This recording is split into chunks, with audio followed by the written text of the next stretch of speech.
Welcome back, troglodytes, to the Trogly's Guitar Show.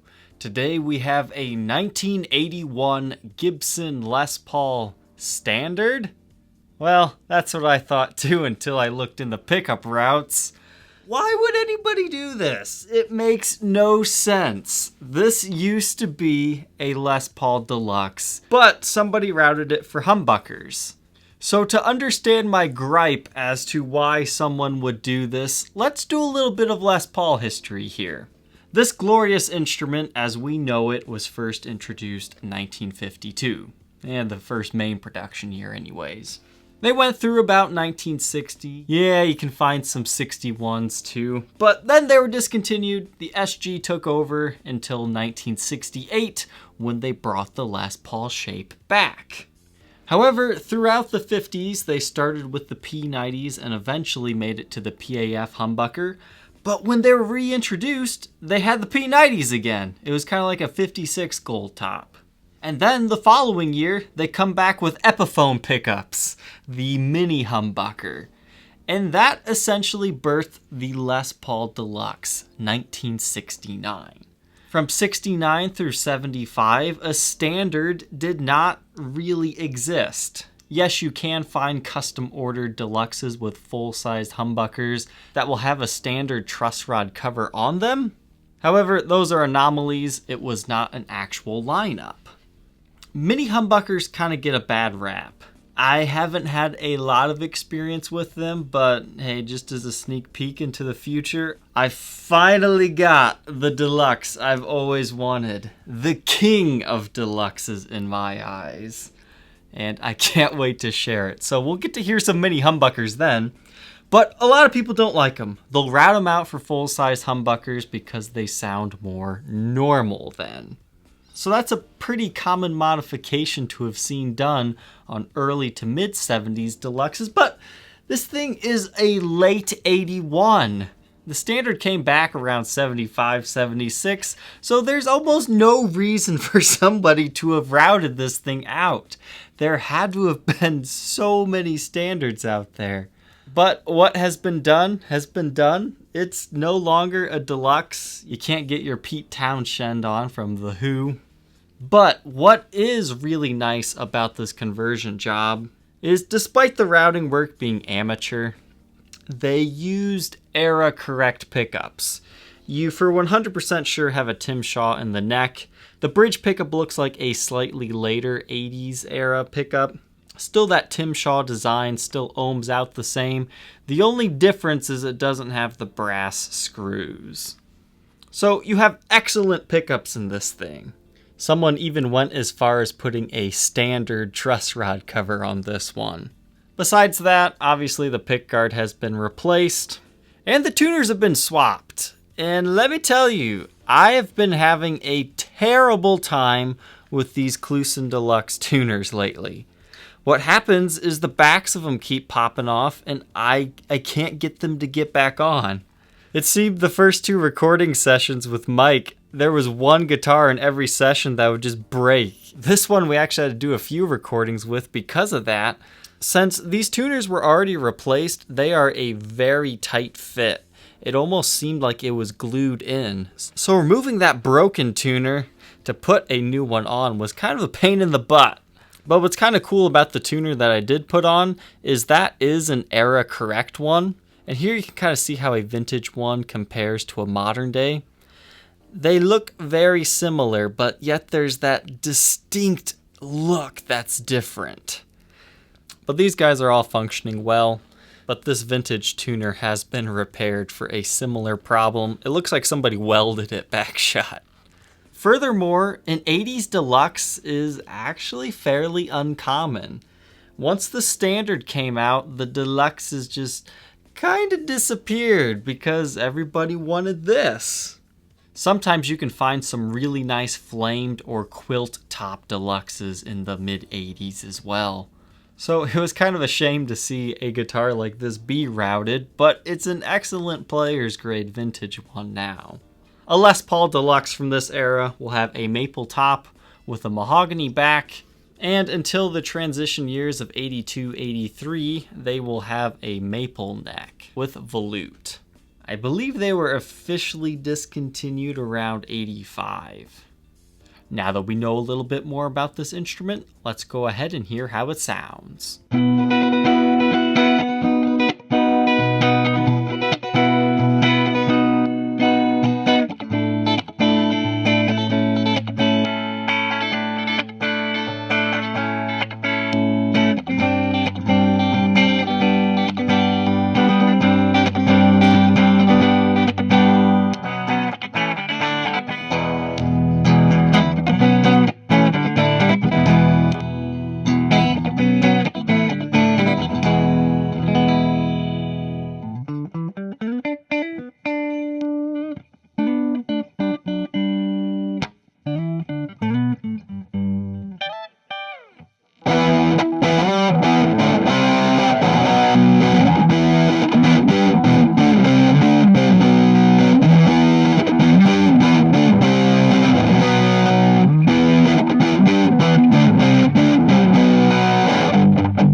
Now that we know how this instrument sounds, let's go ahead and review its condition. This was another one of those guitars I bought at that Michigan collection. Unfortunately, I didn't know it was a routed deluxe when I bought this, so I paid standard pricing. Because I thought, well, this is just actually a fairly clean guitar. But yeah, then that happened. So somebody's got to get a great deal on a player for this one. So your lacquer has a nice golden hue to it. You've got some other scratches and whatnot. You have a replaced truss rod cover to read standard instead of deluxe. Something interesting to note about the nut is it looks like somebody painted it with a varnish or something. Like, it feels like it was clear coated. So I guess it's possible that was replaced, and the reason why they did that is to make it feel like the original one on the edges, or somebody might have just painted over the original. You can see there is a slight red tint to it. I have a rosewood fretboard on this one. You do have some minor divoting wear. It's nothing extreme, but something to know about. I just polished the frets up on this one, so they're looking pretty good. The face of the instrument, it does have some finish checking, as well as some nicks and dings. Mainly some small impression marks on the face of the guitar here. Most notably has to be kind of by the routing areas. It's really hard to see it. But one right inside that pickguard area, there's a finish check line there, as well as kind of by the bridge. The bridge and tailpiece are era correct. But since this was a deluxe, that means the pickguard has to have been replaced as well. But you do still have your original gold speed knobs. Back of the headstock, serial number 82331570. Again, all the tuners are replaced. This is an era correct tuner, but it has been welded back shut, so it's been repaired previously. You do have a small ding right there by the Made in USA stamp, and you've got the volute here yet. Now this isn't a break, crack, or repair or anything. That's just a wood grain line, so no worries there. Nice slim 60s neck profile on this one. Not a lot of figuring to the wood, but enough to be happy with it. As you normally see, there is the binding cracks. All that is the wood expands and contrasts in different temperatures, whereas the frets stay the same. That's why you see those little sprout lines. But thankfully, since there is binding, you don't feel like a sprouting fret like the kind you'll get on an unbound fretboard. Back of the instrument has a lot of nice wood grain. Get it in the light, you do have quite a bit of buckle worming and scratches. But for the most part, this guitar, it's not in too bad of shape. There's also a few rather large impressions here in the back, as you can see being reflected in the light. The hole for this screw is kind of stripped, so it doesn't really secure into anything, and you can see there is a chip off of the back plastic plate.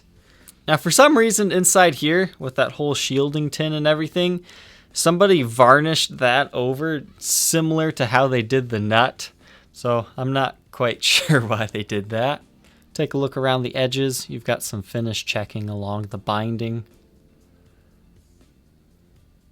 But just some wear and tear. You've got your original strap buttons on here. So as far as routed deluxes go, I would say this is about the best pickup you could put in one of those. As far as retaining some value, somebody really wanted this thing to be a standard. This is a beautifully glowing example. Take a quick look around here. The knobs are glowing awesomely. And in that collection, he said this guitar got played the most because it was just sitting out on a stand when I got there. And he always said that his buddy would come over and play it and that he'd be very sad once it was gone. So this was definitely a loved guitar. I mean, if you guys think that he scammed me by not telling me it's a routed deluxe, honestly, I don't think that guy even knew it. Because he told me that once he discovered eBay, he just started buying tons and tons of guitars.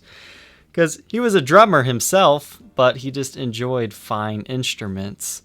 And unfortunately, he never really checked his instruments over, and that's why we've been finding so many issues with those guitars, like twisted necks and whatnot. Thankfully, this one is just the routing of the humbuckers, and everything else is looking good on this one, so it definitely passes the Blacklight test. This instrument comes with a Gibson USA black hardshell case. This is a late 90s, early to mid 2000s version. You've got 3 normal latches on the front with a locking combo and one on the back as well. For the sake of documentation, the code is 111. This one has the charcoal gray interior. It's the version that has the headstock wedge, double neck rest, great heel support. This really is a nice case, very similar to the brown and pink version, and you do still have the black case shroud. Inside the compartment sleeps that broken tuner. I just kind of tore it apart.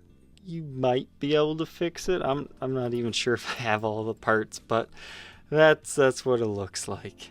If you think you might be interested in being the next owner of this routed deluxe from 1981, feel free to check out that link in the description that will take you to the Reverb for Sale ad. Thank you, Troglodytes, for watching. Don't forget to like, comment, and subscribe, and we will see you tomorrow on the next episode. Take care.